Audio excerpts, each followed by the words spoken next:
Entonces, bienvenidos y bienvenidas a nuestra última mesa del día, que es sobre el medioevo. Nuestros expositores serán Mariana Gardela, Luis Javier López Fargiat y Carolina Durán. Voy a presentar a Mariana Gardela, que es doctora en Filosofía por la Universidad de Buenos Aires, docente del Departamento de Filosofía de la misma universidad e investigadora asistente del Consejo Nacional de Investigaciones Científicas y Técnicas de Argentina. Durante los últimos años se ha ocupado del estudio de filósofas y poetas de la antigüedad y es autora de Las griegas, poetas, oradoras y filósofas y Besada por Cipris, un libro de poemas de Gnosis de Locri. Te cedo la palabra, Mariana. Muchas gracias, Valeria. También a María Elena, a Luis Javier y a Carolina por haber organizado este evento, la segunda edición de este evento, en la que me da muchísimo gusto participar. Voy a compartir eh, mi texto, así pueden seguir la lectura, sobre todo pensando en las colegas de Brasil. A ver. Aquí se debería ver bien. Em, en la Grecia antigua el tejido era una de las actividades femeninas por excelencia. Las mujeres eran responsables de todo el proceso. Cardaban la lana, la teñían, la hilaban y luego la tejían para confeccionar la ropa utilizada por todos los integrantes de la familia, los cobertores que se colocaban sobre las camas y otros muebles y los tapices que se exhibían en las paredes de la casa. Ahora bien, el tejido no solo permitía satisfacer la necesidad de vestimenta y abrigo, también funcionaba como un sustituto silencioso del discurso, que también es un tejido, pero hecho de palabras. Como las mujeres tenían prohibido hablar en público, expresaban sus emociones y comunicaban sus ideas a través de las piezas que tejían, tal como se aprecia en la éfrasis de algunas de ellas.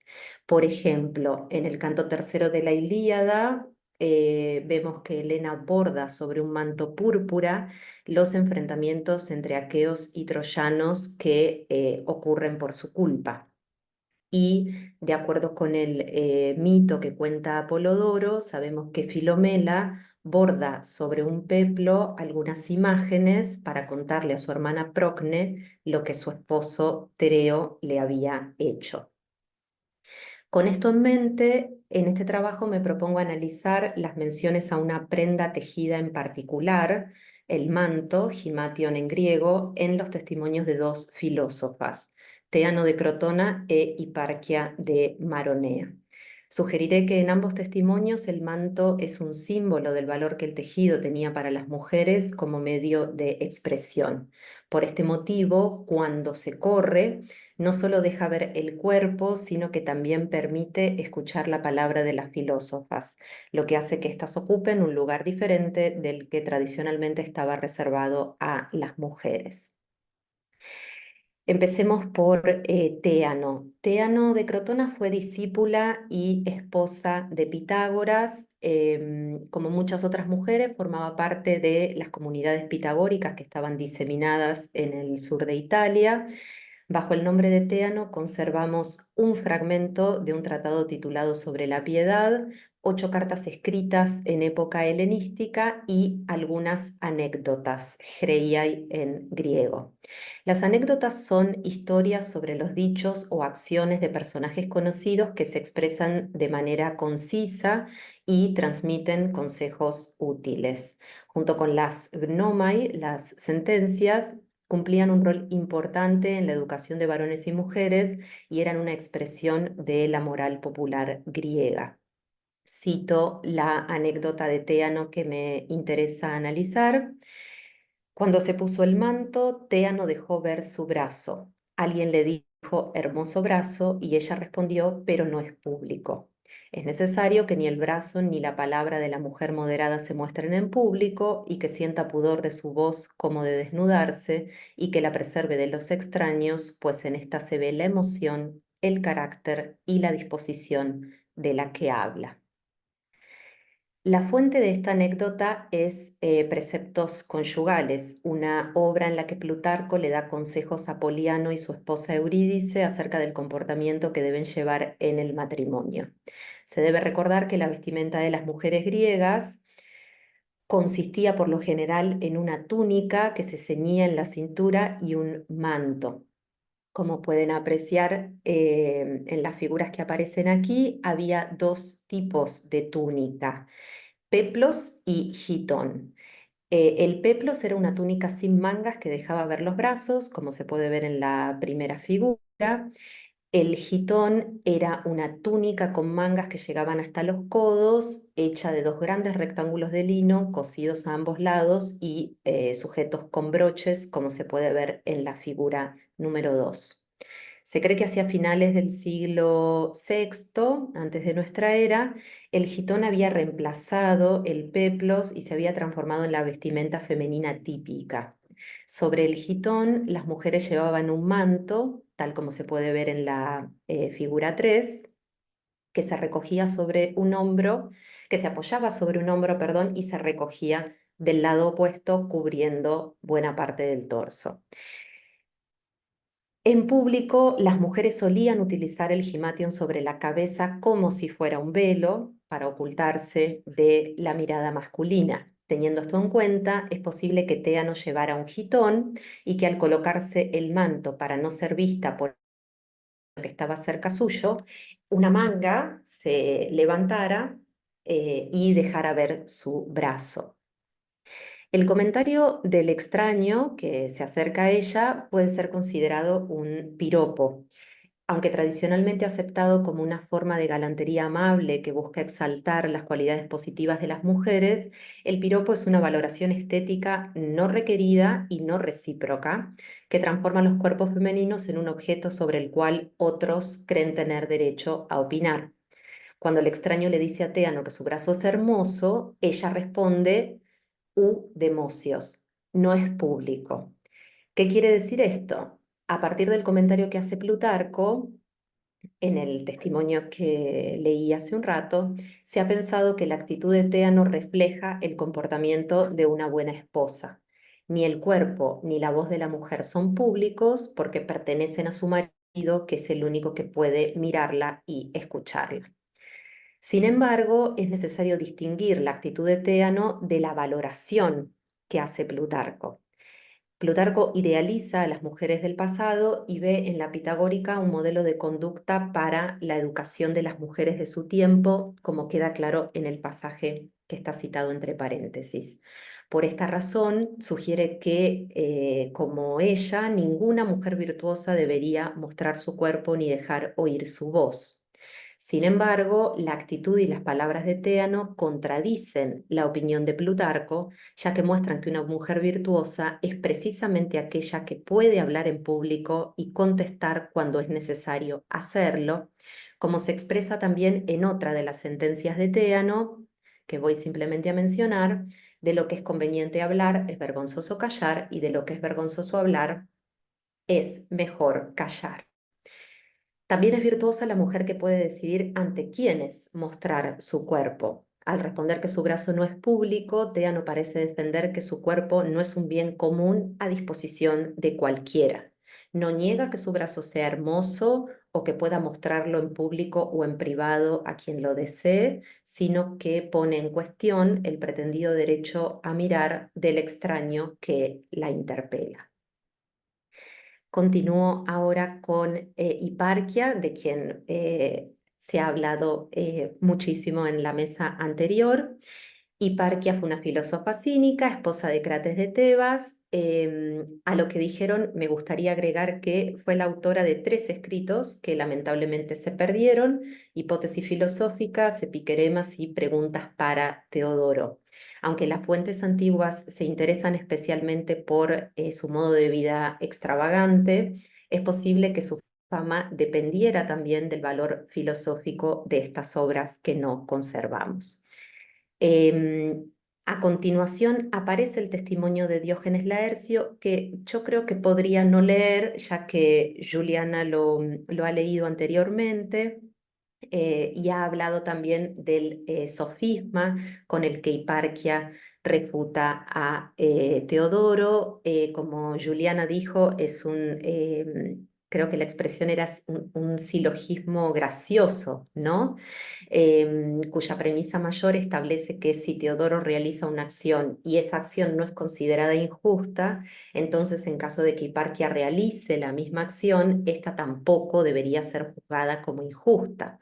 El ejemplo de acción que propone el razonamiento es golpearse a sí mismo, y la conclusión debería ser que Hiparquia no cometería una injusticia si se golpeara a sí mismo, ya que aquello que no es injusto es golpearse a sí mismo, no golpear a Teodoro como ella deduce, un poco para provocarlo también.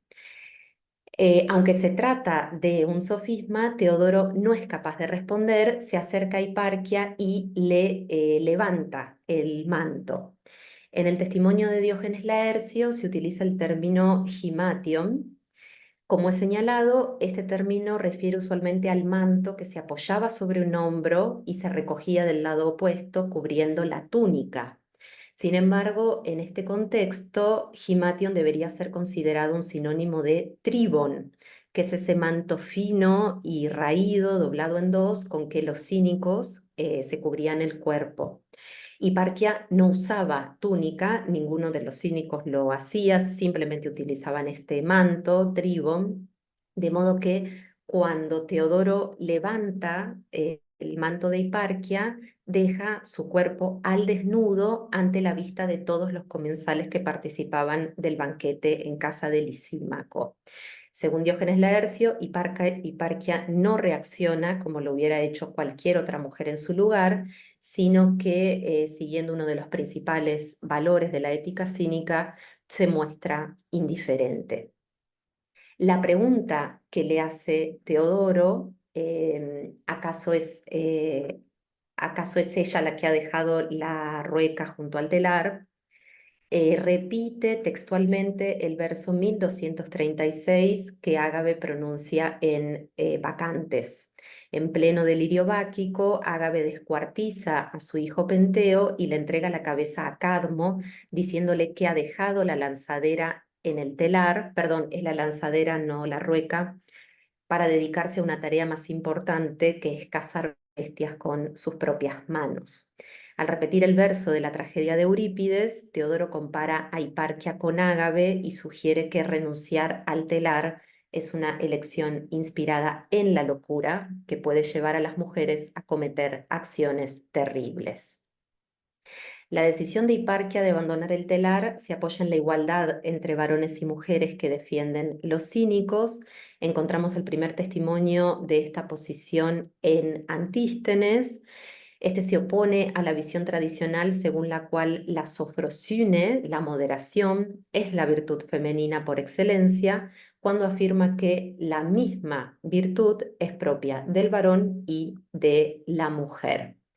Varones y mujeres tienen las mismas virtudes porque para los cínicos son iguales, tal como se expresa en una de las cartas pseudoepigráficas que Crates le dirige a Hiparquia. Y cito una sentencia tomada de esa carta: las mujeres no son por naturaleza inferiores a los varones, subrayo por naturaleza. La desigualdad entre los géneros entonces no es natural, sino que se instaura y reproduce por convención a través de las normas que regulan la vida social.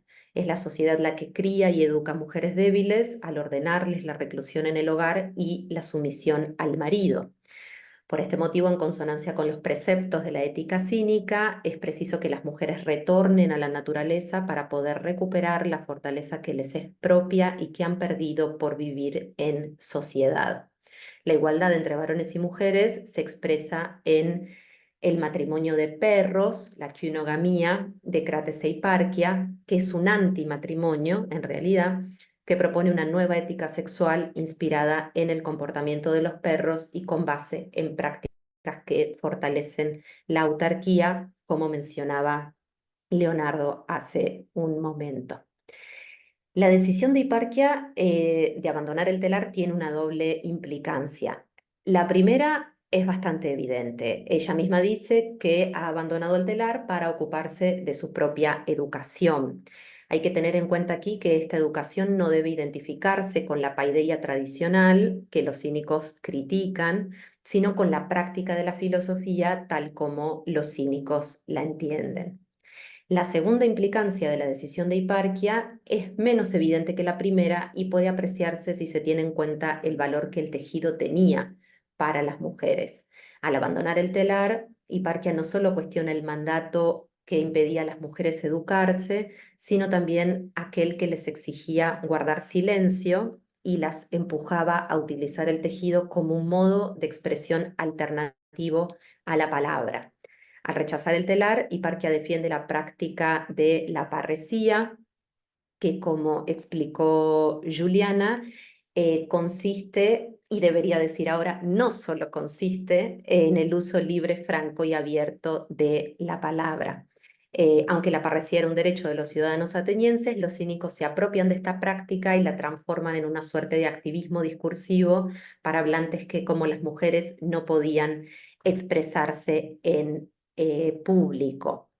Em, Así como los cínicos cultivan la desvergüenza y no sienten pudor de mostrar su cuerpo, tampoco sienten pudor de comunicar abiertamente sus ideas, de ahí que la anaideia, la desvergüenza y la parresía cínicas converjan, como se ve en el caso de Hiparquia, en la exhibición del cuerpo, ¿no? Como gesto parresiástico y la expresión de la palabra. Para terminar entonces, en los dos testimonios que he analizado, el manto se presenta como un símbolo del valor que el tejido tenía para las mujeres como medio de expresión no verbal. Cuando el manto se hace a un lado, se corre, en el caso de Téano, gracias a un movimiento que hace ella misma de forma casual, en el caso de Hiparquia, de forma intencionada por parte de Teodoro. em, Se ve el cuerpo y también se escuchan, ¿no?, las palabras de las filósofas. Ante los comentarios de quienes las ofenden, estas no se quedan calladas, sino que responden abiertamente según los principios filosóficos que defienden.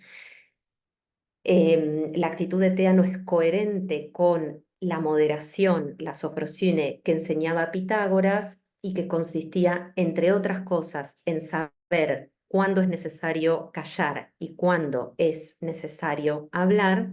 Y la actitud de Hiparquia es coherente con alguno de los valores del cinismo, en especial la parresía, que le permite cuestionar las convenciones sociales que impiden a las mujeres vivir con libertad. Muchas gracias. Muchísimas gracias, Mariana, por tu presentación. Vamos a dejar el espacio para preguntas para el final de la mesa, así que voy a presentar a nuestro segundo expositor, Luis Javier López Fargiat, que es profesor investigador titular D en la Facultad de Filosofía de la Universidad Panamericana, Campus Ciudad de México. Es profesor de Filosofía Islámica en la Maestría en Filosofía Antigua de la Universidad Panamericana, en el posgrado en Filosofía de la Universidad Nacional Autónoma de México y en la Maestría de Estudios de Asia y África del Colegio de México. Es miembro del Sistema Nacional de Investigadores Nivel 3. Es director asociado de Aquinas and the Arabs International Working Group y editor de Tópicos, revista de filosofía. En 2022 publicó en la editorial Routledge el libro Classical Islamic Philosophy, A Thematic Introduction, y en 2023, en la misma editorial, coeditó el volumen Contextualizing Pre-Modern Philosophy, Explorations of the Greek, Hebrew, Arabic and Latin Traditions. Te cedo la palabra, Luis Javier.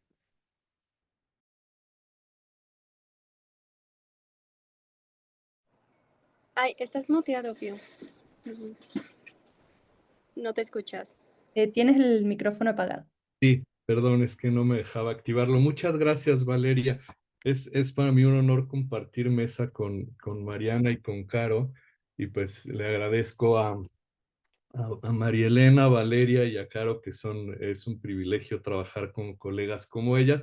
Y les agradezco pues este espacio para hablar de un tema pues tan peculiar. La mola es una masa carnosa informe desarrollada en la cavidad uterina. Los síntomas de las mujeres con mola se parecen a los del embarazo, por ello se le llamó falso embarazo. En la actualidad se le denomina embarazo molar o mola hidatiforme y es el resultado de la fertilización anormal del ovocito. Este padecimiento se conoció desde la antigüedad, desde la antigüedad con mucho detalle, ¿no? En sus tratados sobre las enfermedades de las mujeres, Hipócrates sostuvo que la mola se originaba al unirse abundante sangre menstrual o con semen masculino escaso y enfermizo o con semen demasiado espeso, lo cual en ambos casos era perjudicial para un embarazo normal. Según la sintomatología hipocrática, el vientre de las mujeres se hinchaba como el de cualquier mujer encinta, pero en este caso nada se movía dentro de él ni se producían leche en los pechos a pesar también de su hinchazón. Si se formaba una sola masa carnosa, la mujer era incapaz de resistir y por lo tanto moría. En cambio, si había varias masas, ella generaba en los genitales sangrado abundante y materias carnosas, por lo que si en este caso el médico lograba moderar el sangrado, la mujer podía salvarse. En su defecto, moría. Esta enfermedad, según Hipócrates, podía reconocerse a los pocos meses, ya que en las condiciones de un embarazo normal había movimiento en el vientre a los 3 meses si el feto era macho y a los 4 si era hembra. Si después de ese tiempo, a pesar, como se dijo, de haber hinchazón en el vientre y los pechos, no había movimiento alguno ni producción de leche, con toda seguridad había mola. Hipócrates asocia varios padecimientos ginecológicos a la recepción y retención del semen masculino. Lo llamativo en el caso de la mola es que la formación de la masa carnosa dentro de la matriz no se debía a un defecto en la mujer, sino a una imperfección en el semen masculino. Este diagnóstico, como es lógico, implicaba que la mola se formaba necesariamente en una mujer que había mantenido relaciones sexuales con un varón, y esa fue la opinión extendida. En el uso de las partes, como mostraré enseguida, Galeno sostuvo, como Hipócrates, que la mola no se formaba sin la intervención del semen del varón. Es llamativo, sin embargo, que con el progreso de la ginecología en la antigüedad tardía y más tarde en el mundo árabe, la atribución exclusiva de la mola al semen masculino comenzó a discutirse y llegó a plantearse en algunos casos la posibilidad de que la mujer fuese quien lo producía o quien la producía. En lo que sigue voy a referirme brevemente a la confirmación galénica de la teoría hipocrática y mostraré el ejemplo rápidamente de algunos otros médicos como Plinio, Sorano y Avicena, que sostuvieron que la mujer podía producir la mola por sí misma. Después voy a hablar de Averroes y mostraré cómo Averroes vuelve al modelo hipocrático galénico, pero también con algunas correcciones, porque Averroes, como se sabe, es un aristotélico. Y al final voy a presentar solamente un caso llamativo de la recepción latina de Averroes, mostrándoles la adulteración de uno de los pasajes importantes al respecto de su libro de las generalidades de la medicina. Entonces, en el uso de las partes, Galeno explica la diferencia entre los testículos de la hembra y los del macho. Sostiene que los de la hembra son más pequeños y menos perfectos, por lo que el semen que se genera en ellos es más imperfecto, menos abundante, más frío y húmedo. En cambio, los testículos del macho de mayor tamaño son más calientes y el semen que se forma en ellos llega al término máximo de cocción y por ello se vuelve el principio activo de un ser vivo. En cambio, el semen femenino es insuficiente para generar por sí mismo un ser vivo.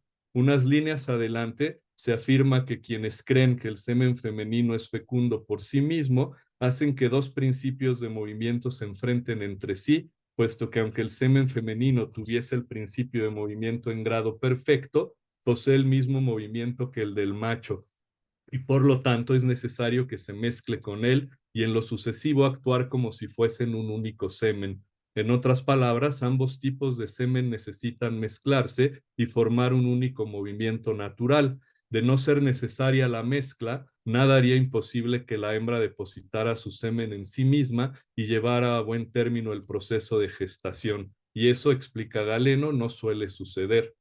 La generación de un ser vivo requiere siempre de la mezcla con el semen masculino. Ni siquiera las gallinas, dice Galeno, pueden concebir sin el principio masculino. La mención a las gallinas es una clara alusión a Aristóteles, quien en De Generatione Animalium se refiere a los huevos llenos de aire. Afirma Galeno que en efecto las gallinas forman los llamados huevos de aire sin la intervención de los machos y que a estos huevos les falta algo para ser perfectos, está claro por el hecho de que de ellos no puede engendrarse ningún animal. Galeno rechaza, por lo tanto, que pueda compararse la mola con el huevo huero y concluye: quienes sostienen que el semen femenino avanza hasta este punto, el de la formación de la mola, está claro que le atribuyen un poco de actividad generadora que en todo caso pertenecería solo a la menstruación, y en segundo lugar, no dicen la verdad sobre la historia de lo que ocurre, puesto que jamás ha sido visto que una mujer conciba una mola ni cosa parecida sin la intervención de un varón, del mismo modo que las aves ponen huevos sin el macho. Por lo tanto, es mejor considerar la hipótesis de que el principio motriz es el semen masculino y suponer que el femenino contribuye algo con él a la generación del animal. En Historia Naturalis afirma Plinio el Viejo que la mujer es el único ser vivo que tiene menstruaciones y por ello el único cuyo vientre tiene las que han llamado molas. Se trata de carne informe, sin vida, que rehúsa la herida y el corte del hierro, se mueve y detiene incluso las menstruaciones como un embarazo. Unas veces es mortal, otras envejece con ellas, algunas veces sale cuando está el vientre muy suelto. Según Plinio, algunos hombres padecen algo similar que en ese caso llama escirro, algo equivalente al parecer a un tumor o a un carcinoma. Ahora bien, Plinio no reporta con suficiente claridad los motivos por los que se forma la mola. No obstante, párrafos más adelante se piensa que las molas de las que hemos hablado anteriormente se forman cuando la mujer no concibe del varón, sino solo de sí misma, y que no se llenan de vida porque no nacen de los dos sexos y que por sí mismas tienen aquella vida propia de los árboles y las plantas. El cambio de dirección con respecto a la medicina hipocrático-galénica es claro y al mismo tiempo sorpresivo. El pasaje asume que en algunos casos la mujer concibe por sí misma y que el producto es aquella carne informe llamada mola, que sin embargo está viva, al menos de la misma forma en que está vivo una planta o un vegetal. Plinio no dice más, no obstante, su descripción es intrigante. La mola parece un embrión mal desarrollado generado por la mujer misma. No explica, sin embargo, cómo puede la mujer formar esa masa que al parecer tendría algo equivalente al alma vegetativa. A diferencia de Hipócrates y Galeno, nada dice acerca de qué hacer al respecto y se limita a decir que en algunos casos la mola podría llegar a expulsarse, en otros podría permanecer en la matriz hasta la vejez, aunque hay pacientes que han muerto por ello. La ginecología de Sorano asume una posición similar a la de Plotino.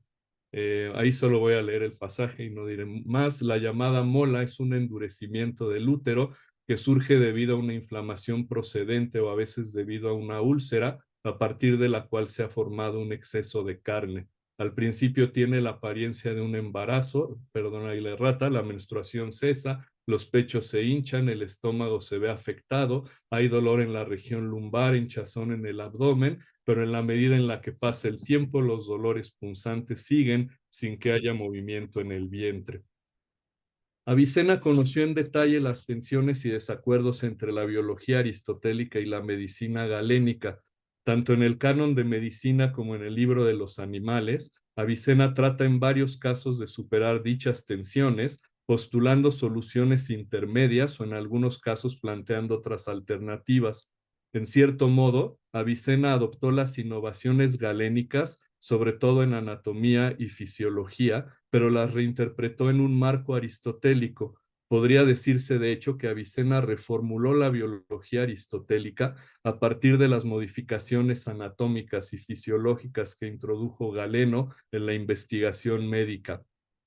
Esta reformulación es bastante clara, por ejemplo, cuando se revisan las partes del libro de los animales de Avicena, dedicadas a estudiar el De Partibus y el De Generatione de Aristóteles, dos tratados en los que abundan descripciones anatómicas que según Avicena había que corregir desde Galeno.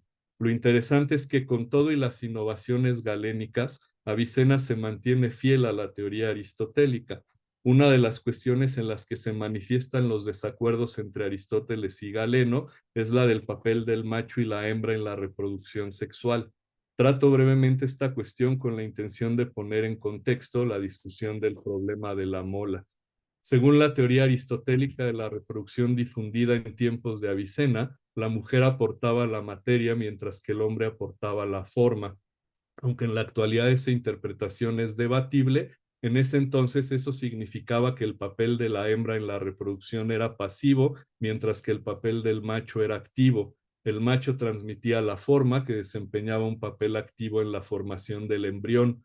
De acuerdo con la teoría aristotélica de la reproducción del Degeneratione Animalium, el macho tenía un calor vital que le permitía producir el semen, mientras que al carecer de ese calor vital, en lugar de producir semen, la mujer descargaba sangre menstrual. Galeno no estaba de acuerdo con la visión aristotélica sobre el supuesto papel pasivo de la mujer en la reproducción. Pensaba que tanto el hombre como la mujer tenían un papel activo en la unión de materia y forma, y por lo tanto en su tratado sobre el semen sostuvo que tanto la hembra como el macho producían semen y que ambos contribuían por igual a la formación del embrión. Siguiendo a Galeno, en el libro 9 del libro de los animales, Avicena aceptó la participación del semen femenino en la reproducción, dándole incluso más importancia que a la sangre menstrual. Sin embargo, se mantuvo en la opinión aristotélica de que el semen femenino no desempeñaba un papel completamente activo en la formación del embrión. Avicena creía que el semen femenino, perdón, se saltó. Avicena creía que el semen femenino afectaba a la sangre menstrual, interviniendo en las primeras transformaciones de la materia preparada en la mujer para ser actualizada por el semen masculino. Así, aunque coincidía con Aristóteles en que el semen masculino proporcionaba la forma y la estructura de los cuerpos vivos, pensaba que el semen femenino contribuía a la preparación de la materia correcta, es decir, un útero fértil para que el alma pudiera llegar a estar en un cuerpo. Cuando la materia se disponía de la manera adecuada, el alma llegaría al cuerpo mediante la intervención de lo que Avicena llama el dador de formas, que gobierna los procesos naturales en el mundo sublunar y que en algunos pasajes se identifica con las inteligencias separadas y en otro con el intelecto agente. Pero aquí no abordaré en detalle la complejísima relación entre biología, cosmología y metafísica en la filosofía de Avicena. Bastan estos antecedentes para retomar la cuestión de la mola. Nótese que en la teoría de la reproducción descrita, el semen femenino participa solamente en la preparación adecuada de la materia. Sin el semen masculino, la materia preparada por la mujer no puede alcanzar su perfección.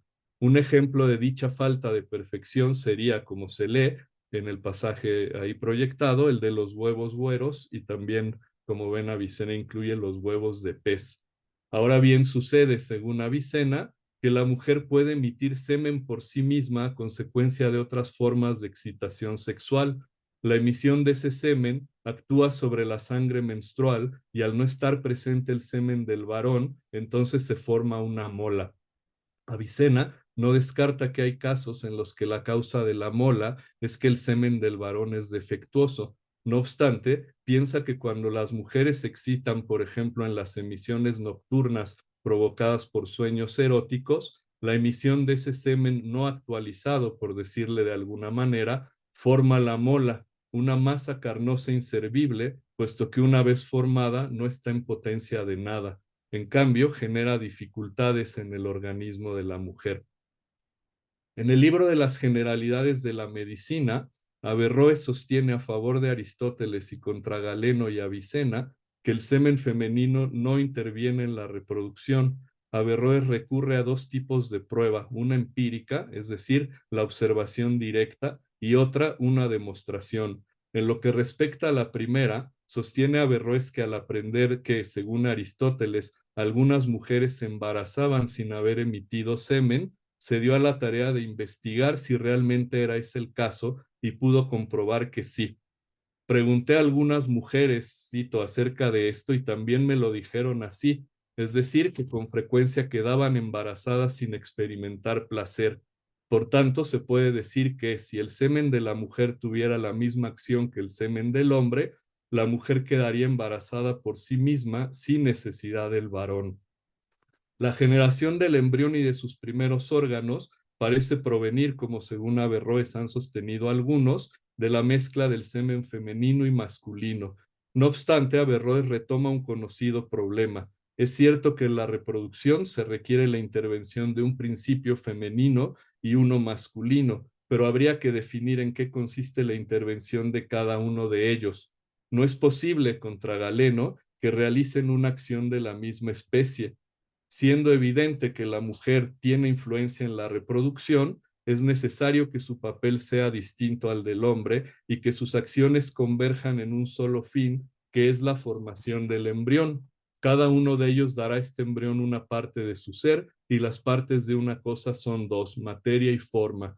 No podemos decir que la mujer sea la que da la forma y el hombre la materia, sino al contrario, pues el que da el alimento es el que da la materia necesariamente.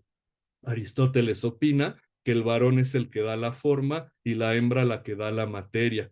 Pero Averroes trata de definir con mayor precisión qué querría decir que la mujer aporta la materia, y vemos en su respuesta el argumento que da razón de por qué el semen femenino no interviene en la reproducción. El argumento es como sigue. La mujer no posee otra cosa que pueda considerarse como materia a no ser su semen y su sangre menstrual. El semen es un líquido residual incapaz de nutrir a los órganos, por lo tanto, basta con la sangre, puesto que ésta sí nutre a los órganos. Además de ser solamente un residuo, el semen de la mujer no es materia del embrión, porque muchas mujeres se han quedado embarazadas sin haber segregado semen, como ya hemos dicho. Además, el útero arroja el semen femenino hacia afuera y atrae al masculino hacia adentro, todo lo cual es indicio de que el semen femenino es un líquido residual que fluye cuando se experimenta placer sexual, del mismo modo que fluye la saliva de la boca del hambriento cuando ve comida. En resumen, el embrión es el resultado de la acción de un agente externo, el semen masculino, sobre la materia del interior del útero femenino, la sangre menstrual. Con la intervención del semen masculino se producen una serie de transformaciones en la materia del embrión que se desarrolla gracias a los nutrientes provistos por la mujer. Pueden darse, sin embargo, algunos casos en los que no se dé el embarazo de manera normal. La mola sería uno de ellos. Escribe el propio Averroes: entre las causas del embarazo se halla la enfermedad llamada mola, que es una enfermedad que la suscita la merma de la potencia moldeadora del semen masculino, ya sea por haberse alterado el órgano, los testículos, o bien por una alteración de la materia prima, el semen en sí mismo, de forma que en el útero se forma un trozo de carne y el vientre de la mujer se parece entonces al de las embarazadas hasta que llega a expulsarla. Otras veces la naturaleza la madura en humedades y aires. Más adelante afirma Averroes que la mola es una enfermedad que al comienzo es difícil distinguir del embarazo, ya que sus síntomas son parecidos, interrupción de la menstruación e hinchazón del vientre. Y finalmente, la más pura tradición hipocrático-galénica afirma que el síntoma definitivo es la falta de movimiento en el vientre, tal como sucedería si en vez de una masa carnosa hubiese un feto. A diferencia de Plinio, Sorano y Avicena, Averroes, a modo de conclusión, se mantiene en la tradición hipocrático-galénica y, como se ve, asocia la formación de la mola a un defecto en los testículos que a su vez afectaría la calidad del semen masculino. Ello implica de nuevo que la mola se forma solo si una mujer mantuvo relaciones sexuales con un varón. La mola no es, en pocas palabras, una enfermedad de mujeres vírgenes. Averroes sostuvo contra Avicena que el semen femenino era solamente un líquido residual. Recuérdese que, siguiendo a Galeno, Avicena pensaba que el semen de la mujer sí afectaba la sangre menstrual para disponer la materia adecuada para la recepción del semen masculino. Al incidir el semen activamente en la sangre menstrual, Avicena pudo explicar que en algunos casos la mola podía ser el resultado de la generación de semen femenino al excitarse sexualmente la mujer por otros medios distintos al de la relación sexual y no existir la actualización del semen masculino. En contraste, para Averroes era imposible que hubiera en el semen principio alguno capaz de justificar la afectación en la sangre menstrual y mucho menos en la formación de la mola. Hay, sin embargo, un dato curioso en la transmisión del libro de las generalidades de la medicina de Averroes. En la versión árabe, que es la que he citado aquí, no se contempla la posibilidad de que una mujer forme la mola por ella misma. No obstante, en la traducción latina que circuló en Europa durante la Edad Media y el Renacimiento, el asunto sí aparece. Se trataría en todo caso de un añadido por parte del traductor, preocupado por las pacientes vírgenes, varias de ellas monjas, en quienes se había formado la mola. En el coliguet, como lo llamaron los latinos, porque en árabe se llama kuliyat, se lee: una vecina mía, de cuya palabra podemos fiarnos, juró por su alma que había quedado embarazada en el baño de agua caliente en el que habían vertido esperma unos hombres malvados que se habían estado bañando en aquel baño. Esta versión circuló por mucho tiempo en el mundo medieval y renacentista europeo, difundiendo una interpretación errónea de lo que Averroes, fiel a Aristóteles, pensaba en realidad. Dicho sea de paso, Averroes sabía, por supuesto, que el semen masculino no podía permanecer activo flotando en el agua fuera del cuerpo del varón. Muchas gracias. Muchísimas gracias, Luis Javier. Voy a presentar entonces a nuestra tercera expositora y luego al final de la mesa abrimos el espacio para preguntas. Carolina Durán es licenciada en Psicología y en Filosofía, doctora en Filosofía por la UBA, actualmente profesora en el ciclo básico común de la Universidad de Buenos Aires y en el Centro de Estudios de Hermenéutica de la Universidad Nacional de San Martín. Es miembro de grupos de investigación de universidades nacionales de Argentina y extranjeras. Ha realizado diversas publicaciones sobre mujeres en la filosofía antigua, tardoantigua y medieval. Carolina, te cedo la palabra. Bueno, muchas gracias, Vale. Bueno, gracias por compartir este espacio, por la organización y por permitirme ser parte de este grupo. Y bueno, muy contenta de estar en esta mesa con Mariana y Luis. Voy a compartir, ya probamos recién y no andaba del todo bien, pero bueno, voy a hacer lo posible.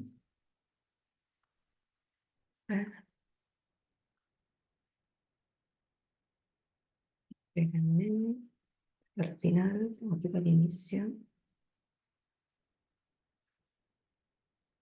Ahí está.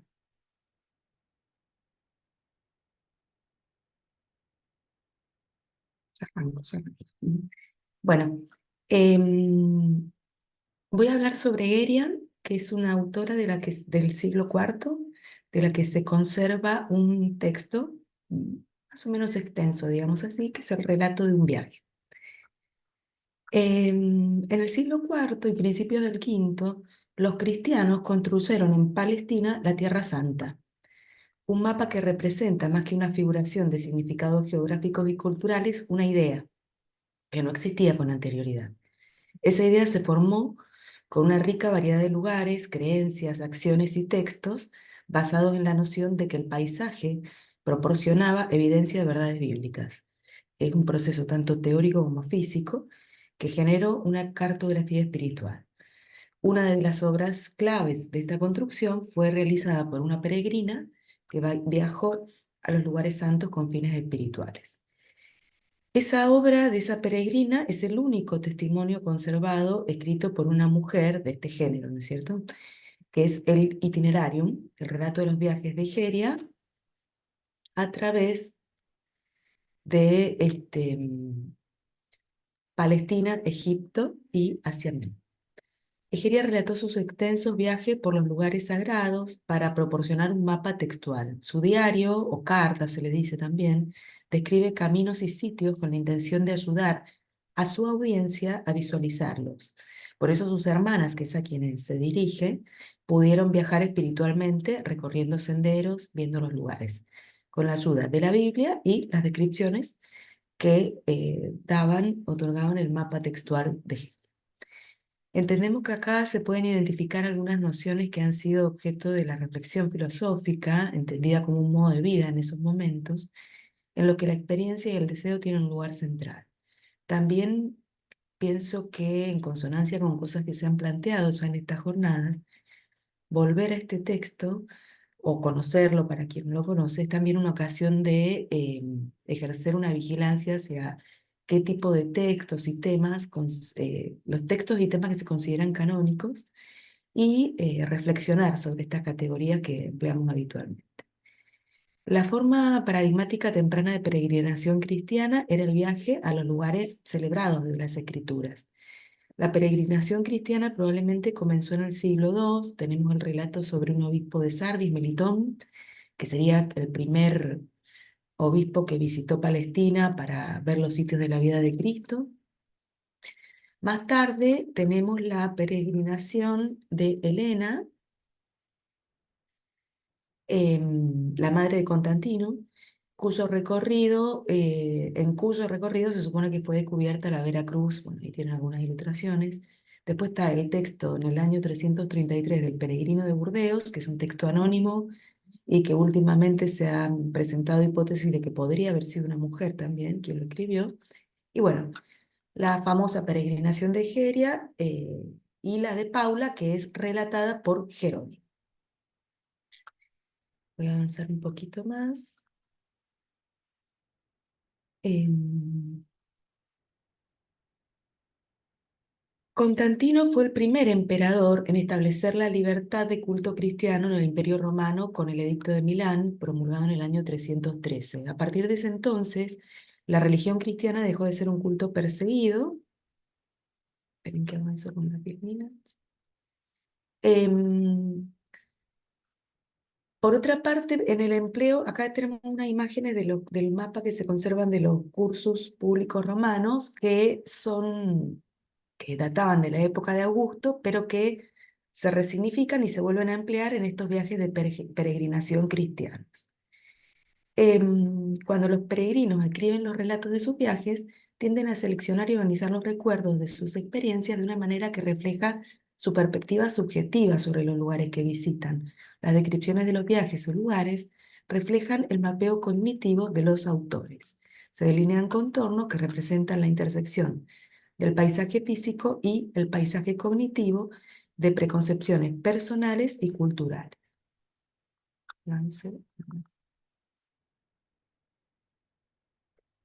En la construcción de la Tierra Santa se aprecia cómo la imposición de la voluntad humana en tales lugares representa un intento de ordenar miméticamente este mundo en que los peregrinos se sienten extranjeros, habitantes de paso. De ahí la búsqueda de recrear en alguna medida un orden de la creación de tal manera que reflejara, aunque imperfectamente, el orden celestial. Uy, perdón que me pasé muchos. Eso quería. Cuando Constantino se hizo cristiano, no había Tierra Santa. Sin embargo, durante los 130 años siguientes, los cristianos marcaron e identificaron muchos de los lugares santos de Palestina. Ahí está Constantino. El relato más antiguo de la identificación del sepulcro se encuentra en la vida de Constantino, que escribió Eusebio, que relata que después del concilio de Nicea, Constantino escribió al obispo Macario de Jerusalén ordenando que demoliera el templo pagano construido sobre el lugar del entierro de Cristo. La construcción de la iglesia del sepulcro inventó esta nueva Jerusalén, reconfigurando el paisaje histórico, trazando un nuevo mapa cristiano para la ciudad. Los creadores de mapas en esta transformación fueron emperadores, obispos, monjes, mujeres santas y peregrinos que reclamaron los lugares santos para el cristianismo, construyendo la tierra como topográficamente cristiana y mediando esta visión de su mundo a través de sus caminos de peregrinación, edificios, liturgias y textos. La idea de mapeo que empleamos ayuda a comprender la formación de estos puntos de vista culturales y la validación de ideas y acciones que informaron la construcción de la Tierra Santa. Un mapa no es necesariamente un dibujo bidimensional, más bien es cualquier cosa que represente comprensiones de construcciones espaciales. Está conformado tanto por los paisajes reales, digamos así, como por los paisajes mentales.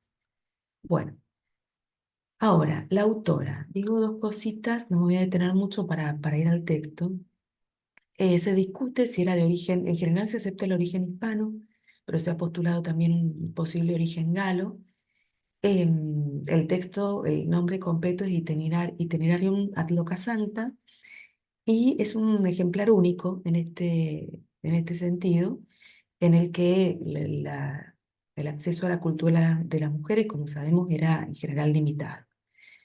Em, Tradicionalmente se pensó que era una mujer ordenada, es decir, una monja, pero lo que dice la crítica, y yo tiendo a acordar con esto, es que es difícil que esto sea así porque el viaje llevó mucho tiempo. Entonces esto requeriría que deje sus funciones en el monasterio en que estuviera durante mucho tiempo y sería algo medio complicado. El uso de cursos públicos que ella realiza, y bueno, que hay referencias en el texto al que no me voy a referir, ha dado lugar a que se pensara que había algún tipo de vínculo con el emperador. Otro rasgo diferencial es que Egeria visita Tierra Santa realmente como una viajera, con la intención de observar, reconocer y demás, y no como otras mujeres santas de las que tenemos los relatos, realizados por varones, en general por Jerónimo, o Paulino de Nola, perdón, eh, como las Melanias, las dos Melanias y Paula, que en realidad se trasladan y se instalan y fundan monasterios o hospitales en estas zonas antes y ya se quedan a vivir. Egeria no, su intención era viajar. Bueno, esto lo voy a pasar. Una última mención quiero hacer sobre el carácter de Egeria, o mejor dicho, sobre su manera de ver y contar. Aunque al principio parece someterse a un género definido y encasilla la narración con unos moldes rígidos, repetitivos, con muletillas como que se repiten todo el tiempo. Llegamos a tal sitio, hicimos una oración, se leyó el pasaje correspondiente de las escrituras, etc. A medida que avanza el relato, va ganando como más soltura y se va soltando un poco de estos esquemas. Se descompensa el ritmo para demorarse en alguna observación o detalle de algo que le llama la atención, como también hay lugar a la improvisación en lugares a los que se dirige. El lenguaje de Egeria es sobre todo, al final, fresco y directo, y emotivo. Em, bueno, no mostré, perdón, vamos con el escrito.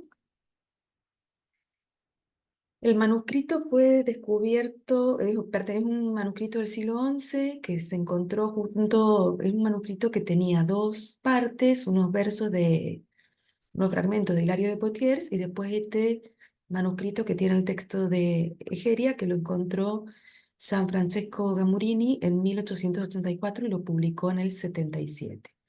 El texto le falta la parte inicial y la parte final. Pero de todas maneras es bastante, o sea, no relata cómo llegó ella, arranca ya en Jerusalén, no relata cómo fue, y eso ha dado lugar a distintas hipótesis, que bueno, no sé si lo tengo acá, pero no, este es el Imperio Romano de ese momento, este es sí, el Imperio Oriental. Bueno, el viaje se realizó entre los años 381 y 384, y el escrito se divide claramente en dos secciones. La primera relata las aventuras del viaje y la segunda se centra en las descripciones de las ceremonias litúrgicas. Voy a avanzar un poquito sobre esto. Como les decía, se han postulado, bueno, estas son las dos posibles formas en las que se entiende que ella habría llegado a Tierra Santa. En definitiva, por tierra o por mar, son las dos opciones, y hay quienes defienden una posición y quienes defienden otra. Para el Homo Viator, perdón, la peregrinación constituía un símbolo importante. Era una representación externa del viaje devocional en cuanto a camino físico, pero también era una búsqueda interior de la plenitud. La peregrinación tiene una vertiente mundana, circunscrita a la ruta material, pero también una existencial, que representa una profundización de la propia vida. Con una espiritualidad y un ejercicio espiritual, el peregrino descubre su camino, que ha de ser la relación con Dios. Y esto define la condición de viator, que no se detiene en lo externo, sino que se encuentra en un tránsito hacia su autenticidad. Bueno, voy a pasar directamente a la selección de textos. Acá, esta es una imagen que la tomé de un artículo que nos muestra cómo habría sido el recorrido de Heria.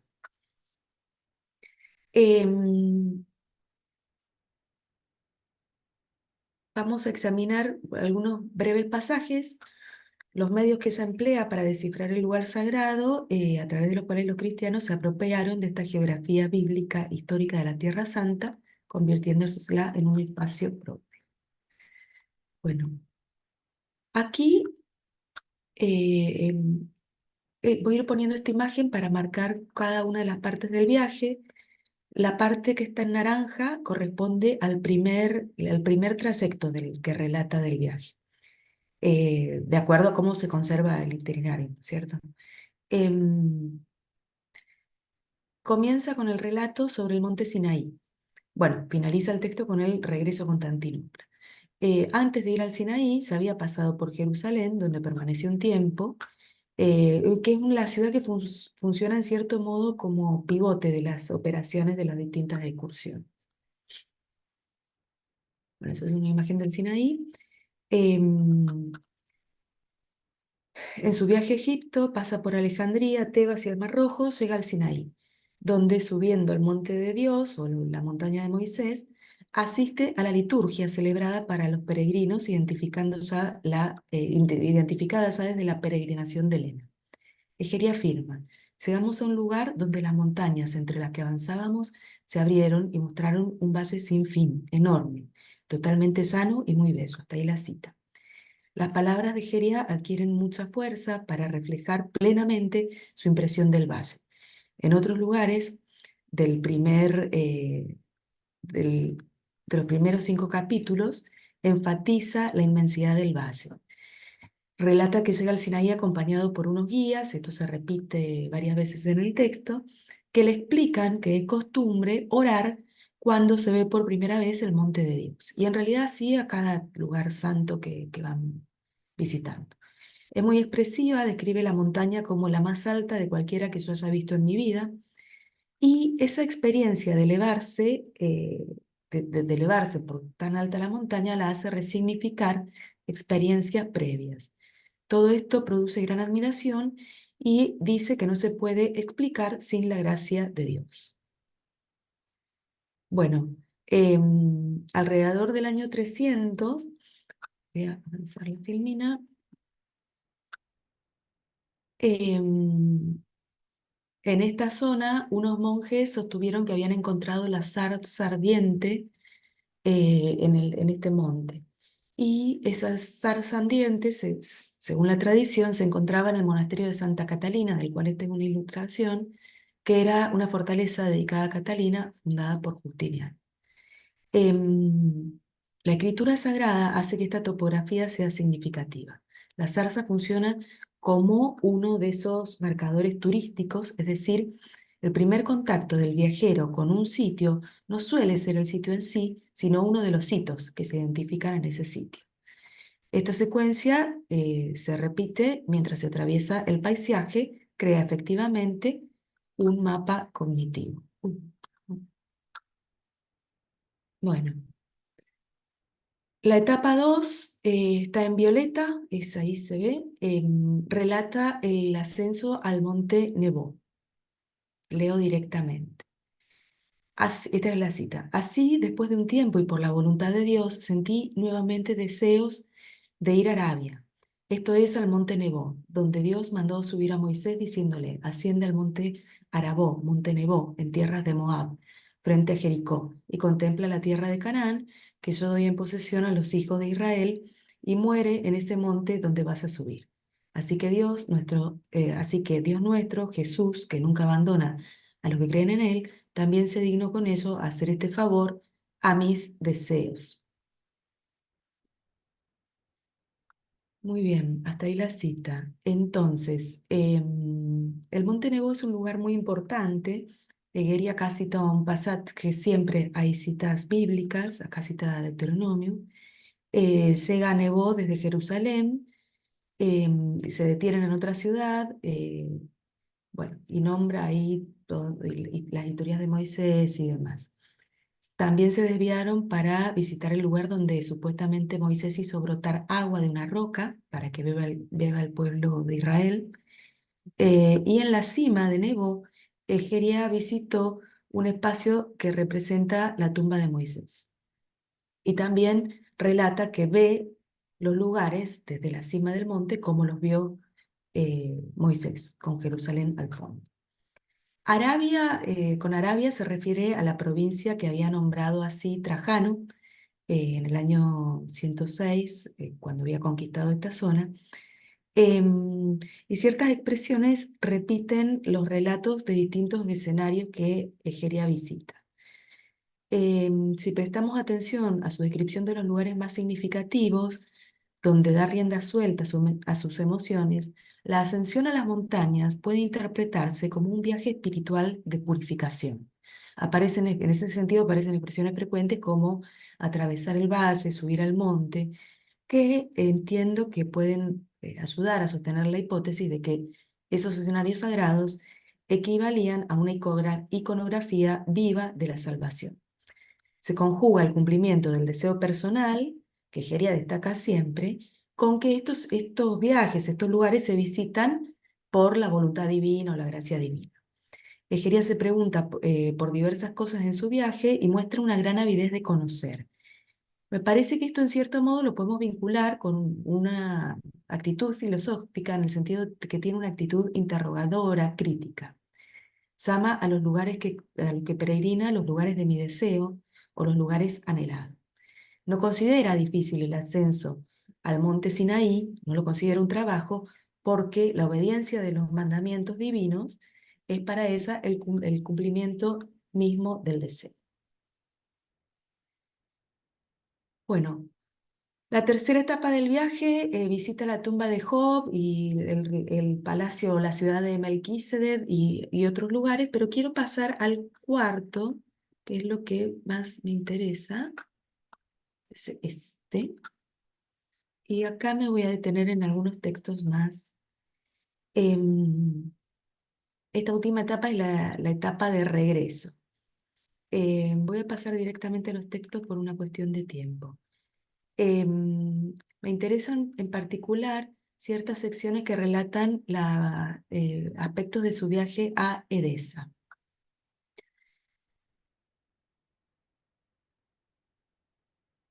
Dice el texto: llegamos a Edesa. En cuanto llegamos fuimos a la iglesia y al martirio de Santo Tomás. Según nuestra costumbre, oramos e hicimos todo lo que solíamos hacer en los lugares santos. Además leímos allí algunos textos sobre Santo Tomás. La iglesia que está allí es enorme y muy hermosa, con su nueva disposición. En verdad es digna de ser la casa de Dios. Como había así muchas cosas que deseaba ver, fue necesario permanecer allí 3 días. Bueno, esta ciudad constituía un importante centro religioso, había vivido un tiempo ahí Efrem, quien se había convertido en una figura muy popular. Egeria se refiere aquí a 2 construcciones distintas, la iglesia y el martirium, que es donde estaba la tumba, y destaca la belleza de estos lugares. El texto que pudo haber leído podría tratarse de las actas de Tomás, un evangelio apócrifo, escrito en la primera, se entiende que en la primera mitad del siglo XIII, y que narran la predicación del Evangelio por la India. Em, Otro aspecto que relata en esto de demorarse en esta ciudad es cuando visita el palacio del rey Akbar. Leo la cita. En primer lugar, me llevó al palacio, un obispo le invita a que se demore, digamos, para llevarla a conocer este lugar. En primer lugar, me llevó al palacio del rey Abgar y así me mostró una inmensa representación de este rey. Después accedimos al interior del palacio. Habían fuentes llenas de peces, como nunca había visto antes en mi vida. Entonces el venerable obispo me contó lo siguiente.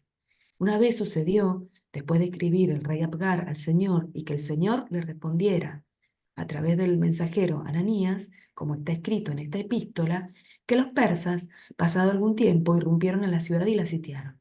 Entonces Abgar llevó la carta del Señor hasta la puerta y oró con todo su ejército. Hasta ahí la cita y cuento un poco yo cómo sigue el texto.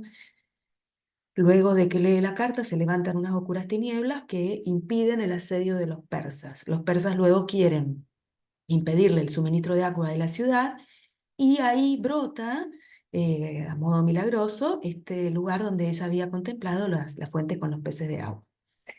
Claro, Sí. perdón que te interrumpa. Ya van 20 minutos. Uy, no, calculé muy mal. Bueno, em, cuento yo con mis palabras y leo directamente al final. Otra sección de acá que a mí me parece importante es cuando relata la visita al templo de Tecla, que era en una zona cercana y que era muy importante en esos momentos el culto a esa es la imagen de Tecla. Bueno, leo, si me permitís, vale, leo 2 párrafitos de conclusión. Sí, claro, claro. Estos viajes construyeron una geografía cartográfica y a la vez cognitiva. Son viajes experienciales que a su vez emplean o informan los hábitos literarios cristianos de este periodo romano tardío. De ahí hay quienes han propuesto leer estos textos de peregrinaciones junto con la vida de los santos como archivos en los que los autores depositan diversas formas y tipos de materialidad preexistente, en particular los datos geográficos de los territorios en los que se mueven. Por supuesto que pensamos aquí la noción de geografía con un sentido abarcativo, no distinto del uso que se hace de los términos de mapa y cartografía para significar estados o situaciones psíquicas. La geografía apostólica es la base de esta cartografía cognitiva que subyace a mucha literatura agiográfica. Por eso el pensamiento cartográfico geográfico es una piedra de toque importante para la literatura cristiana. Bueno, y leo este último parrafito. Se trata de una prescripción de una serie de expresiones de habla y visión, actos que podrían clasificarse como performativos, en el sentido de que no se limitan a describir o hacer referencia a un acto o hecho pasado, sino que crean la acción o el contexto al que se refieren simultáneamente. El itinerarium es notable no solo por la reiteración de la visión en el nivel de la descripción del texto, sino también por la manera en que el peregrino que lo recorre combina la visión con el recuerdo bíblico y la expresión verbal. La narrativa de Egeria está salpicada del ver, pero la práctica de ver, descrita aquí, pertenece a un tipo de visión performativa que permite al peregrino o al lector trazar simultáneamente un camino a través del paisaje contemporáneo y el pasado bíblico, a través de la visión y el lenguaje. En otras palabras, ver no es pasivo, sino que y ni está libre de marcas. Es una práctica de Egeria siempre enmarcar el lugar, siempre ritualizarlo con declaraciones verbales, bíblicas y litúrgicas. Bueno, hasta ahí porque pensé que había calculado que llegaba a leerlo en 20 minutos, pero evidentemente no. Muchas gracias. Gracias No. a los 3 expositores. Vamos a abrir el espacio para preguntas. Sí, José, y luego Ivonne. Hola, yo tengo una pregunta muy breve para Carolina. Digo, estos son temas que a mí me interesan muchísimo, como por ejemplo el doctor Luis Javier Sabrá, que me apasionan. Y te quería preguntar si en este itinerario de viaje, Egeria narra alguna visita a los distintos patriarcados de la primera iglesia, porque va a Jerusalén, pasa por Antioquía, me parece, y demás. Entonces, no sé si en algún momento haga énfasis en la visita a un patriarcado, digo, en ese momento es un desarrollo muy temprano de la iglesia, pero un rito distinto. Me parece que ya existía la liturgia de San Basilio, por ejemplo, en esos años. Entonces, no sé si haga énfasis en eso, además de la parte geográfica, que creo que también es interesantísimo como verlo en esos términos. Sí, hay algunos relatos. En relación a la cuestión litúrgica en general, es toda la segunda parte que creo que es la más extensa, se detiene muchísimo y es muy impresionante, me parece a mí, que cómo eso se sorprende, lo cual es un texto que ha servido de base para estudiar mucho justamente estas cosas porque es como un texto prácticamente inaugural, digamos, en el sentido de que no se conservan, hay relatos, pero no se conservan otros textos. Y se entiende que la liturgia que ella está describiendo ahí es la de Cirilo de Alejandría.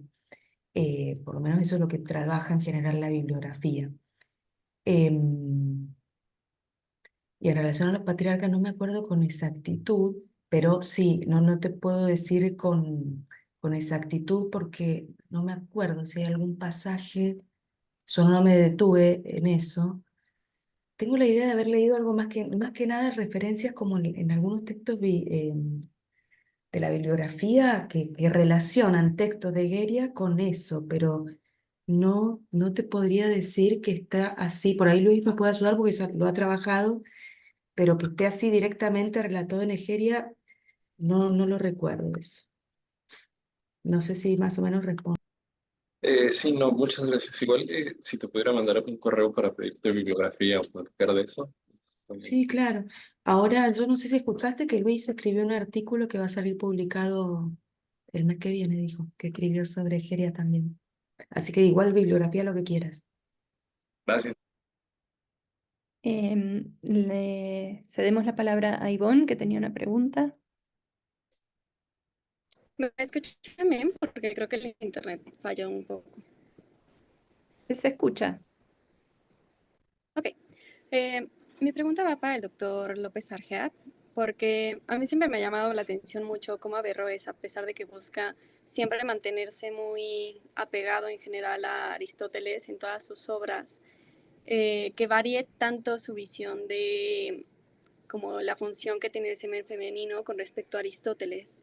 Porque, por ejemplo, en su comentario medio a la generación de los animales, sí parece conocer muy bien el texto de Aristóteles, incluso pone ejemplos similares a él, pero sí es llamativo cómo le quita esta función al semen femenino. Y quería preguntarte si como tienes alguna idea o alguna hipótesis de por qué lo hace, a pesar de que en su política sí tiene una visión más positiva. ¿Por qué será que a pesar de que conoce bien los textos, como que no le da ese papel ni siquiera como de poner la forma de las plantas?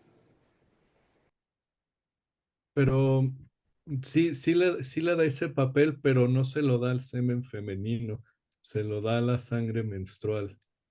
Entonces sí hay o sea, está tratando de apegarse a Aristóteles en esa dirección. Claro que siempre hay matices porque, como pasa en el caso de Avicena, están tratando también como de incorporar algunos elementos que responden como también a los descubrimientos médicos de la época, ¿no? Pero está tratando yo creo, ya María Elena dirá que seguro ahora me destruirá porque ella domina esos temas, pero sí, yo creo que sí está tratando de apegarse a Aristóteles y de hecho el punto es que está tratando de decir que esto que dice Avicena, de que el semen actualiza la sangre menstrual y que eso puede producir algo, la mola, ¿no? Eso es lo que lo que le interesa descartar, ¿no?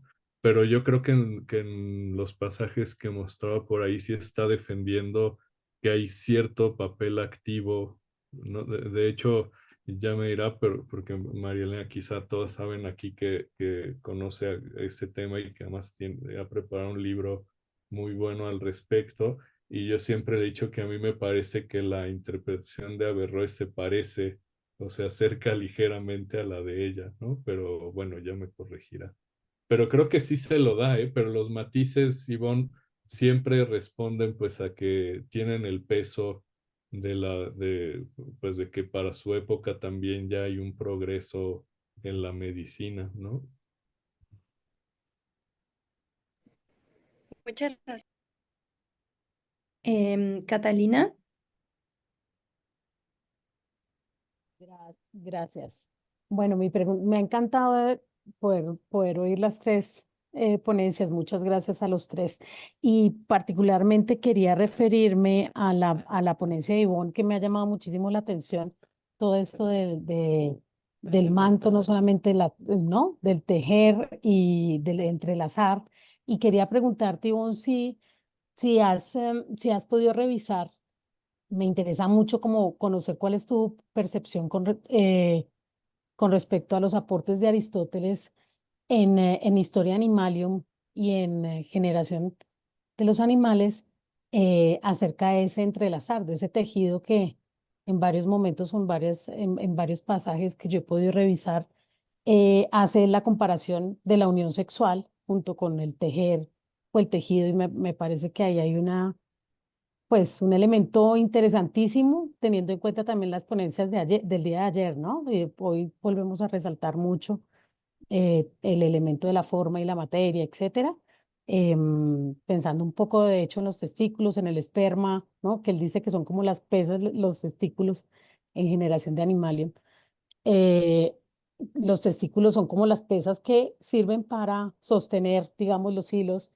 Y bueno, quería conocer un poquito sobre tu apreciación y sobre esa distinción simbólica o esa metáfora que hay tanto para hablar sobre la voz privada y que no debe ser develada por parte de las mujeres, como pues el tejer en términos de unión sexual o matrimonio, ¿sí? ¿Cómo has visto tú eso? Bueno, muchas gracias, Catalina. Es para mí la pregunta, ¿no? Ay, sí, Mariana, Ay, no. perdóname. Ay, No, no pero, pasa nada. no, Es que espero que vos no esté, que vos no esté. creo que se Gracias. retiró recién. Bueno, muchas gracias. Sí, ocurre con el tejido que es una metáfora para pensar muchos fenómenos. Yo últimamente me he concentrado en analizar el tejido como metáfora del discurso o del pensamiento. Hay referencias a esta cuestión ya en Homero, cuando él habla o cuando él se refiere a que los guerreros traman, ¿no? O tejen ideas. Pero fíjate que no he revisado estas referencias de las que hablas y me interesan muchísimo, ¿no? Porque es cierto que también el tejido se utiliza como metáfora para pensar la política y bueno, no estaba al tanto de que también para pensar la reproducción. Me parece súper interesante y tengo pendiente revisarlo, sin duda. Mm, Muchas gracias. Sí, súper. Gracias, Yo también quedé muy curiosa con lo que propusiste. gracias. Le cedemos la palabra a Mayra. Sí, hola. Mi pregunta es para Mariana. Me gusta mucho cómo presentas dos filósofas pues vamos a decir, de distintos grupos filosóficos y es algo que en general es muy difícil, ¿no? Como señalan algunas autoras, pues parece que siempre las estudiamos o de manera aislada o solo respecto a sus grupos, entonces unirlas a través de una metáfora me parece muy hermoso y muy loable. Y bueno, mi pregunta es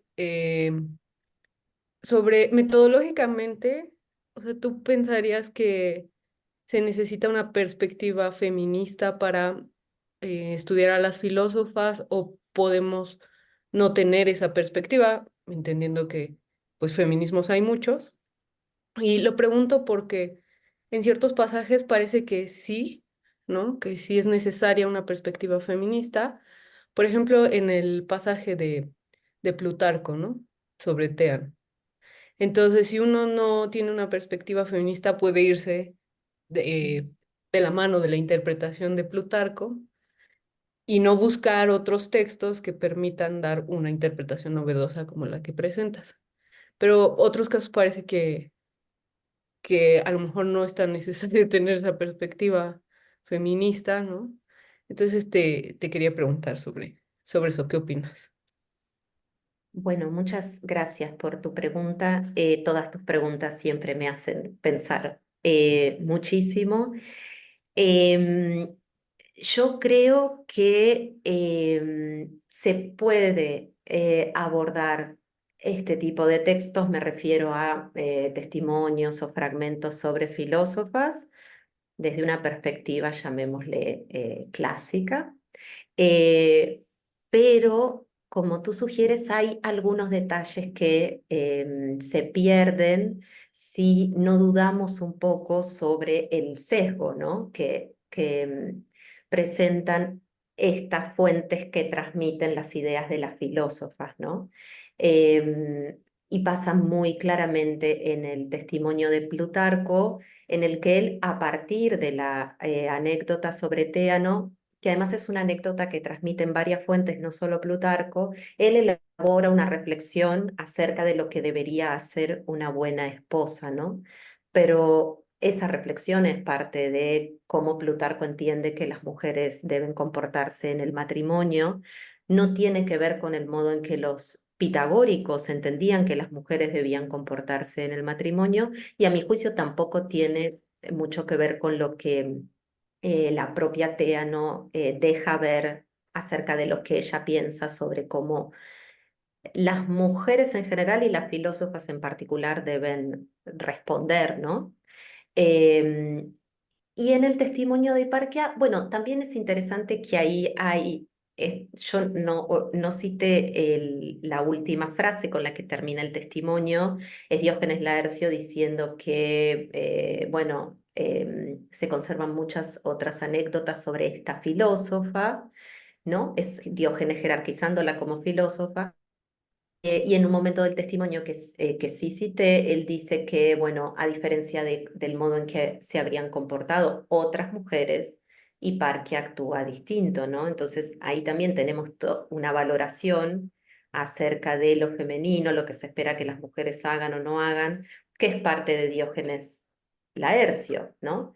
Em, entonces yo creo que hay sí que tener para realizar una lectura más profunda y también crítica de este tipo de fuentes, una perspectiva, vos la llamaste feminista, con toda la complejidad que eso acarrea, precisamente para poder leer las fuentes un poco más allá, o reformulo, para poder llegar a las filósofas a través de las opiniones de filósofos y doxógrafos, que muchas veces son opiniones sesgadas, ¿no? No sé si respondo o si estás de acuerdo. Sí, sí, muchas gracias. Gracias a vos, Mayra. Bien, le pasamos la palabra a María Elena. Muchas gracias. Muchas gracias a los tres. También me parecieron fantásticas las tres intervenciones. Y tengo dos preguntas muy breves. Una es para Luis Javier. Te quería preguntar si ves en estos autores posteriores a Aristóteles, tú decías que era la mola como algo exclusivo de las mujeres. Te quería preguntar si encuentras en estos autores posteriores y especialmente a los árabes, a quienes yo no he tenido todavía oportunidad de estudiar, em, si se ve el fenómeno de la mola como algo análogo o semejante al de los huevos güeros o no.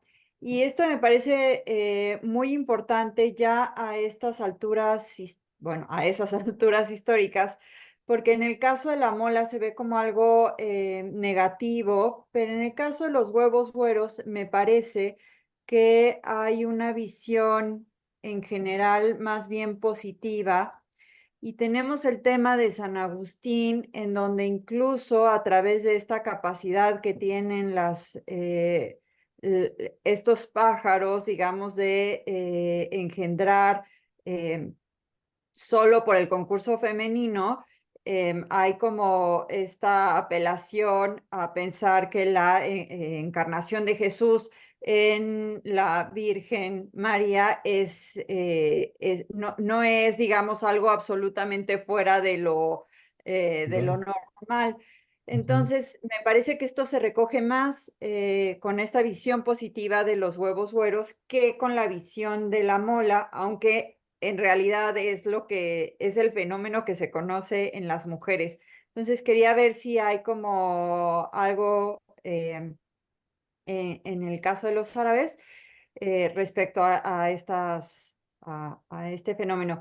Y si puedo hacer otra pregunta rápidamente para Mariana, y es si has pensado en este fenómeno que también me encantó, el tejido como discurso y el acto de tejer con el que empezabas tu ponencia, que me encantó.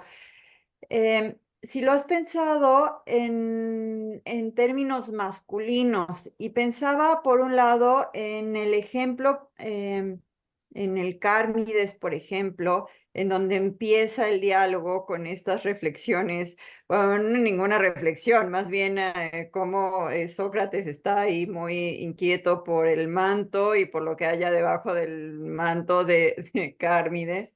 Em, y luego el tema de, por aquí está David, que sabrá más, pero en Ferécides, el acto de tejer y de bordar que se le pone a Zeus, me parece que es, que está tejiendo, y en este sentido se pone una actividad como típicamente femenina en una divinidad masculina, y en ese caso, ¿esto qué significado podría tener? Y bueno, pues esas son mis dos preguntas. Gracias. Te contesto breve.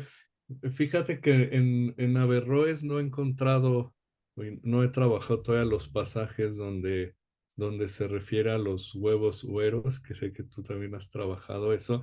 En el caso de Avicena sí, y Avicena, bueno, en ninguno de los dos casos hay como una visión positiva del asunto, sino que se ve simplemente como un padecimiento. Avicena sí identifica raramente la mola con el huevo güero y dice que sí, que así como en las aves, y ves que dice por ahí que en los peces se forman unos huevos vacíos, pues la mola es como una versión de ese huevo vacío.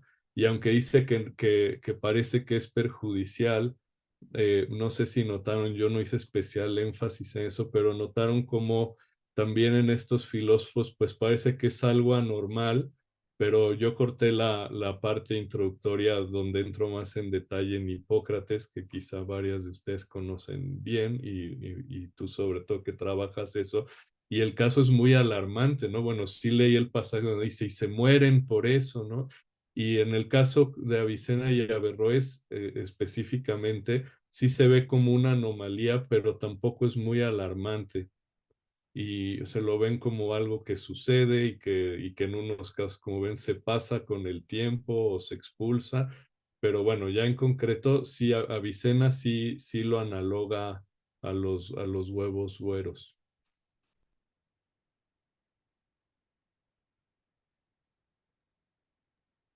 Muchas gracias, María Elena, por tu pregunta, que me deja pensando bastante, y creo que se conecta un poco con la sugerencia que hacía Mayra hace un rato.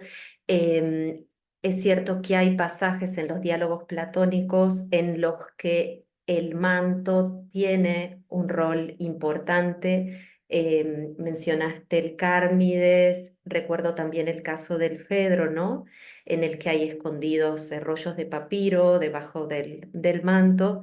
Y lo que me parece interesante pensar en ese caso es que esas son prendas que esos personajes no tejen, ¿no? Que alguna mujer tejió para ellos. em, entonces la significación de la prenda es otra, ¿no? Habría que pensar cuál. Esa es la tarea que me has encomendado y a la que voy a dedicarme porque me parece súper interesante el contraste, sobre todo en el caso de estas escenas en las que aparecen, ¿no? Referencias a la excitación sexual, el coqueteo y demás. Y en el caso de Zeus, intenté buscar recién rápidamente las fuentes para poder darte alguna respuesta. Em, no me extraña, ¿sí? No me extraña que Zeus aparezca asociado con actividades propias del universo femenino. El tejido es una de ellas, pero también el parto. Y Valeria ha trabajado, ¿no? En profundidad el caso del alumbramiento de Atenea y de la gestación de Dioniso, en los que, bueno, una actividad que no es propia del universo masculino se apropia como si lo fuera, ¿no? Esa apropiación es bien interesante. ¿Mm? Bien, le damos la palabra a Teresa. Muchas gracias. ¿Se escucha? Sí.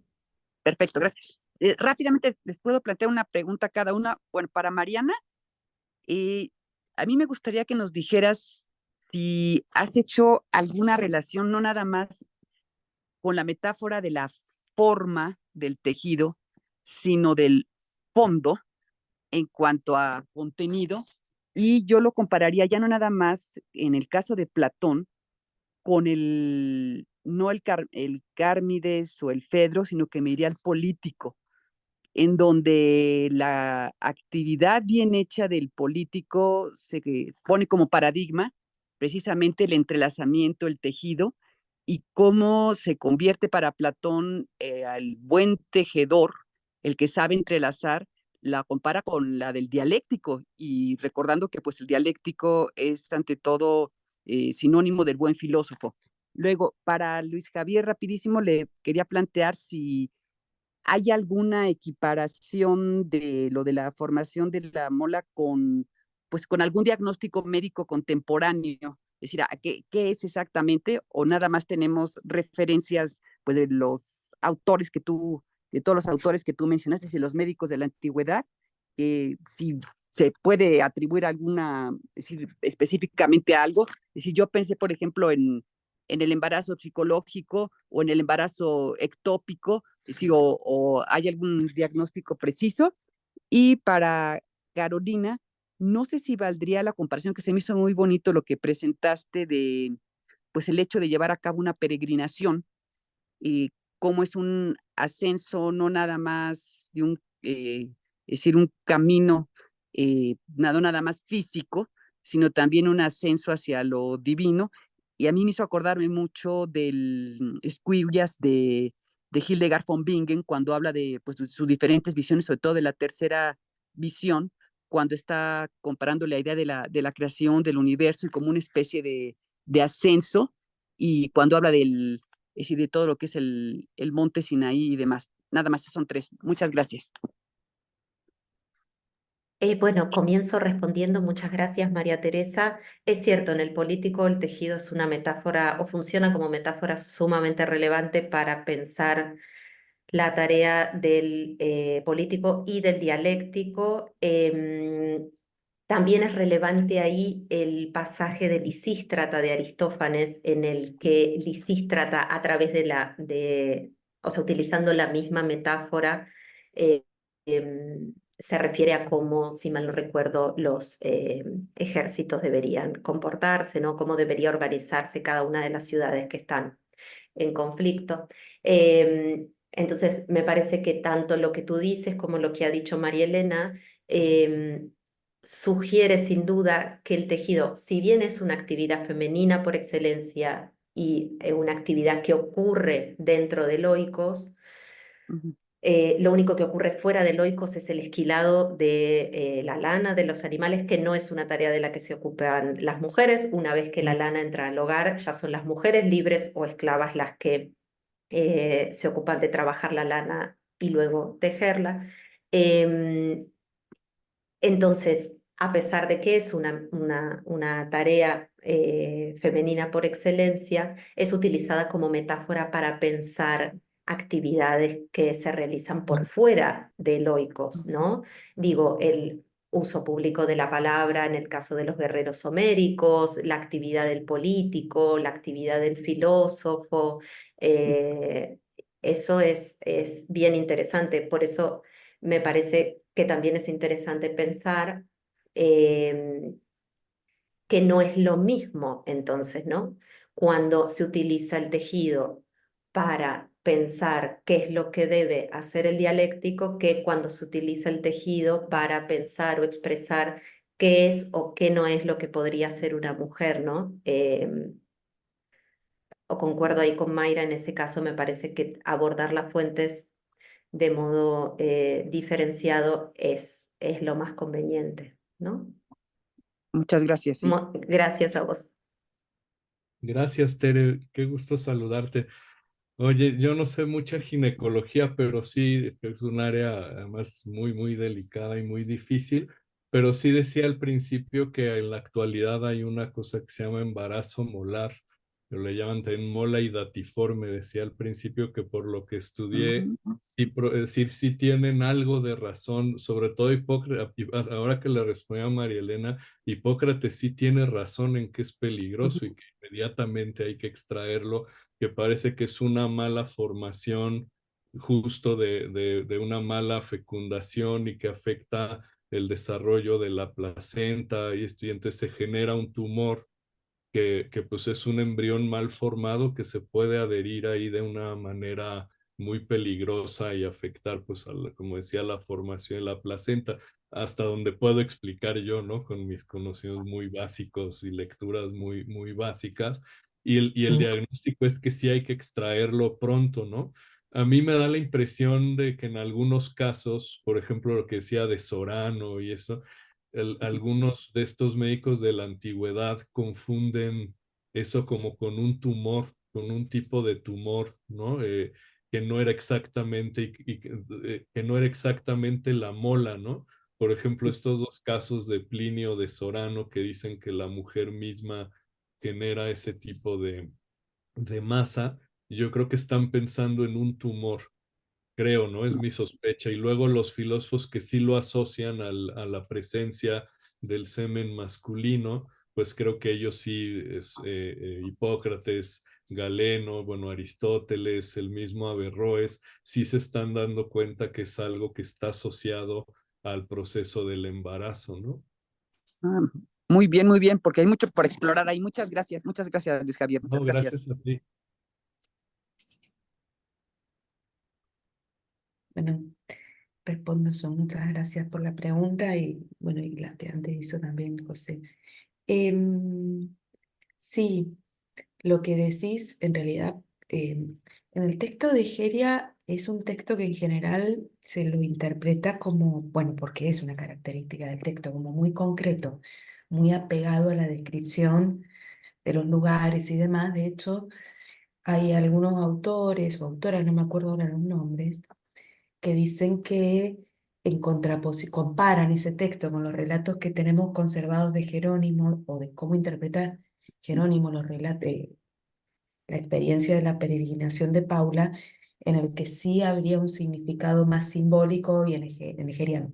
A mí me parece que en Nigeria también se puede encontrar y que una imagen privilegiada en ese sentido es la que destacaste del ascenso a la montaña y que de hecho es una